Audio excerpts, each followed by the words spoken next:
여러분, 우리가 흔히 쓰는 표준이라는 단어가 얼마나 무서운 힘을 가지는지 생각해 본 적 있으신가요? 예를 들어 볼까요? 전 세계 모든 콘센트 모양이 내일부터 당장 한국식으로 바뀐다고 가정해 보겠습니다. 그럼 다른 나라들은 가전제품을 모두 새로 만들거나 전용 어댑터를 사야만 하겠죠. 그게 바로 규칙을 정하는 자, 즉 룰 세터가 가진 압도적인 힘입니다. 지금 인공지능 시대의 심장이라고 불리는 고대역폭 메모리 HBM 시장에서 바로 대한민국이 이 룰 세터가 되었습니다. 단순히 삼성전자와 SK하이닉스가 물건을 많이 파는 것이 핵심이 아닙니다. 전 세계 빅테크들이 앞으로 AI 메모리는 이렇게 만들자라고 교과서를 쓸 때 그 펜을 쥐고 있는 주인공이 바로 한국이라는 사실입니다. 과거에 우리가 일본이나 미국의 기술 규격을 국어라듯 받았었던 시절을 생각하면 이것은 정말 천지개벽할 일입니다. 오늘 이 영상에서는 한국 반도체가 어떻게 전 세계 AI 표준을 쥐고 흔들게 되었는지 그 소름 돋는 내막을 깊숙이 파헤쳐 보겠습니다.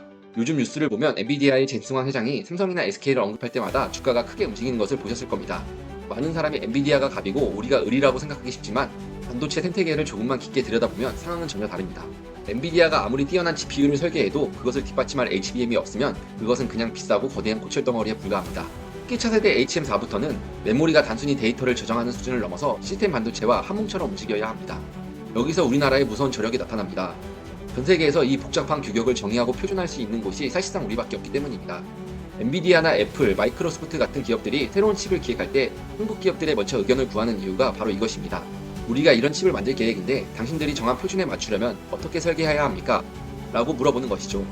이제는 우리가 제시하는 기준이 그들의 설계에 맞춰야 하는 시대가 온 것입니다. 사실 미국과 일본이 하도 한국을 외치면서 손을 잡은 것이 한두 번이 아니었습니다. 일본의 정밀정비 기술과 미국의 거대한 자본을 합쳐서 한국 반도체를 따돌려 보려고 수많은 시도를 해왔습니다. 하지만 HBM이라는 장벽은 그들이 생각한 것보다 훨씬 높았습니다. HBM은 수천 개의 미세한 구멍을 뚫고 그것을 머리카락보다 얇게 쌓아 올리는 말도 안 되는 정밀 공정이 필수적입니다. 이것은 단순히 돈을 쏟아붓는다고 되는 것이 아니라 수십 년간 현장에서 쌓아온 제조업의 노하우가 폭발해야 가능한 ing력이기 때문입니다. 미국의 마이크론이 최근에 자신들도 HBM을 만든다며 대대적인 언론 플레이를 펼쳤던 거 기억하시나요? 하지만 막상 뚜껑을 열어보니 어땠을까요?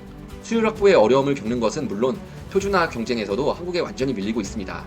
우리가 이미 다음 세대 표준인 HM4와 HM5의 로드맵을 발표할 때 그들은 이제 겨우 전세대 기술을 따라오기 급급합니다. 전문가들은 기술 격차가 최소 5년 이상 벌어졌다고 입을 모읍니다.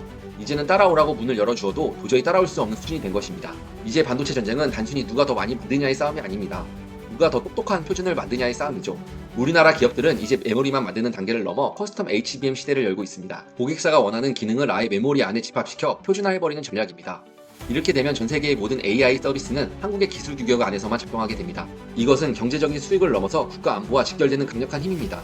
미국 정부가 한국 반도체 공장을 자국에 유치하려고 수조원의 보조금을 뿌리며 매달리는 이유가 무엇일까요? 한국의 표준에서 멀어지는 순간 미국의 AI 패권도 무너질 수 있다는 공포 때문입니다. 우리가 전 세계 AI 산업의 생사 여탈권을 쥐고 있다고 해도 과언이 아닌 상황입니다. 여러분, 30년 전만 해도 우리는 일본의 낡은 기술을 어깨 넘어 배우던 나라였습니다. 하지만 지금은 어떤가요? 전 세계가 우리가 쓴 교과서로 공부하고 우리가 정한 규칙으로 게임을 하고 있습니다. HBM 표준화 주도권은 단순히 돈을 많이 번다는 뜻이 아닙니다. 대한민국이 인류의 미래인 AI 시대의 설계도를 그려나가고 있다는 뜻입니다. 이제는 더 이상 남을 부러워할 필요가 없습니다. 지금 이 순간에도 전 세계의 기술자들이 한국의 기술 표준을 공부하며 밤을 지새우고 있기 때문입니다. 이 거대한 흐름의 정점에 우리 대한민국이 있다는 사실에 충분한 자부심을 느끼셔도 좋습니다. 이 영상이 여러분에게 가슴 찬 자부심이 되었기를 바랍니다. 내용이 유익하셨다면 구독과 좋아요 부탁드리며 다시 찾아뵙겠습니다. 감사합니다.